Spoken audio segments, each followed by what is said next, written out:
Israel अपने जो जुल्म है उनको बंद करे, लेकिन इजराइल पर उसका कोई असर पड़ता हुआ नजर नहीं आ रहा है। तो करीब 2 महीने से जारी जंग के बीच इजराइल को अब अपनी फौज का ख्याल आने लगा है। तो क्या ये फौज का महज ख्याल है या फिर और इस जंग को मजीद आगे बढ़ाने की तैयारी है? इजरायली आर्मी का कहना है कि वो गाजा से अपने कुछ फौजियों को वापस बुला रही है। वहीं कई इलाकों से टैंक्स भी हटाए जा रहे हैं। हालांकि इजराइल इसे स्मार्ट मैनेजमेंट बता रहा है, लेकिन इसे इजराइल की गिरती मईशत से भी जोड़कर देखा जा रहा है। जंग में इजराइल की इकोनॉमी को बड़ा नुकसान हुआ है और एक रिसर्च सेंटर की रिपोर्ट में दावा किया गया है कि जंग के बीच मुल्क की मईशत में इस तिमाही 2% तक की गिरावट देखने को मिल सकती है। इसके पीछे कई वजह भी बताई गई हैं और कहा गया है कि इस जंग ने इजरायली इकोनॉमी को बुरे दौर में पहुंचा दिया है। इजरायली मीडिया ने बताया है कि 5 ब्रिगेड, जिनमें से हजारों फौजी हैं, उन्हें वापस बुलाया जाएगा। आर्मी का कहना है कि इस हफ्ते कुछ रिजर्व अपने घर वालों और रोजगार में लौट आएंगे, जिससे इजरायली मईशत पर जंग के बोझ को कम किया जा सके और एक और तैनाती से पहले उन्हें खुद को दोबारा मजबूत करने का मौका दिया जा सके। इजरायली फौज के तर्जुमान का कहना है कि हमें 2024 में इस जंग को जारी रखना है, जिसके लिए और कामों और जंग की जरूरत होगी। जंग लंबी है और हम उसी के मुताबिक तैयारी कर रहे हैं।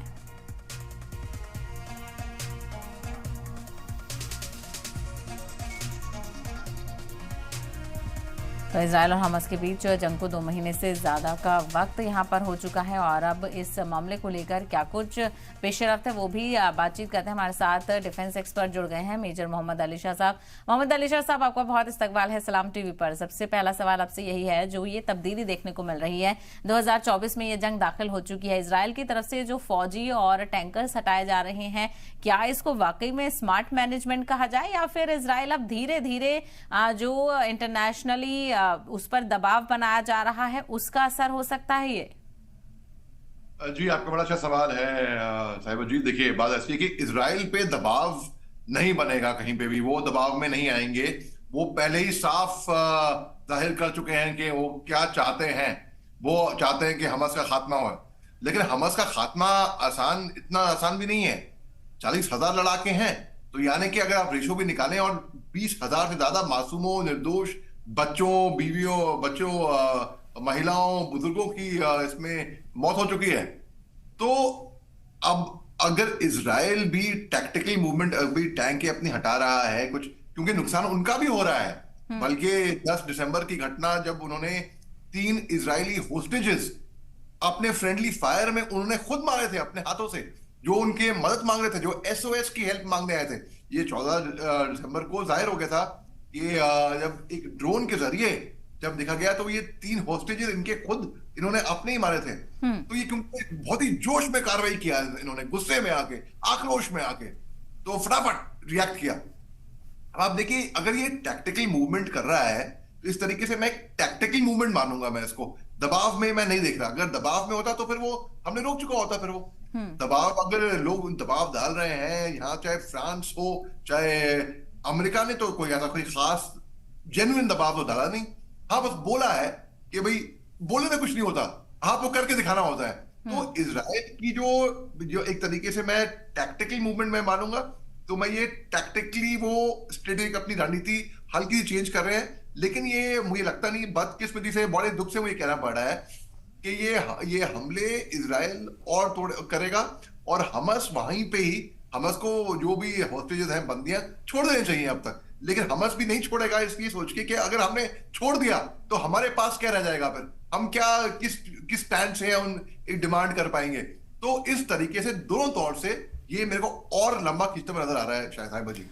बिल्कुल, और चूंकि इजराइल की तरफ से भी यही कहा जा रहा है कि स्मार्ट मैनेजमेंट है, यानी इजराइल अब चाहता है कि स्लो प्रोसेस से ही सही, लेकिन मुकाबला यहाँ पर किया जा सके, क्योंकि एक तरफ कुछ चीजें कम की जा रही हैं लेकिन दूसरी तरफ हमले भी यहाँ पर जारी हैं। और खास बात यह है क्योंकि ये भी कहा जा रहा है कि जो इजराइल की मईशत है, जो इकोनॉमी है, उस पर भी खासा असर पड़ रहा होगा, क्योंकि सारा ध्यान बेंजामिन नेतन्याहू का इस जंग पर ही लगा हुआ है। आखिर में जंग के साथ साथ इजराइल के हालात को भी देखना भी जरूरी हो जाता है।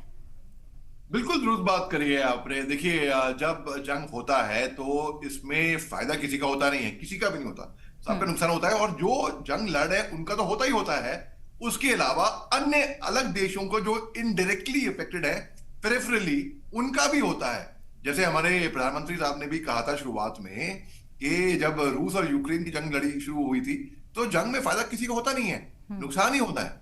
तो यहाँ पे इकोनॉमी को अगर देखा जाए, इकोनॉमी पता नहीं कितने सालों पीछे चले जाती है।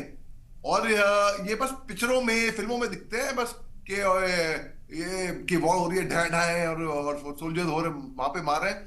भाई हकीकत में मैं एक फौजी रह चुका हूं, मैंने खून खराबा देखा है, मैंने अपने साथियों को अपने बाहों में दम तोड़ते हुए देखा है। मैंने उनके घर पे इतला करी है कि आपका पिता, आपका बेटा, आपका भाई अब इस दुनिया में नहीं रहा। वो दर्द, वो दुख, वो चोट मुझे मालूम है, और आज तक मैं उसको याद करता हूं, मैं कभी नहीं भूलूंगा। तो जंग कभी भी ग्लैमरस नहीं होती है, जंग बहुत ही खराब होती है। और इकोनॉमी आप देखिए, इसराइल की भी इकोनॉमी पीछे चली गई है, लोग सफर कर रहे हैं। भाई गाजा पट्टी में तो लोग बेचारे सफर कर ही रहे हैं, मर ही रहे हैं, वो तड़प तड़प की मौत मर रहे हैं वहां पे, और कहाँ जाए वो बेचारे।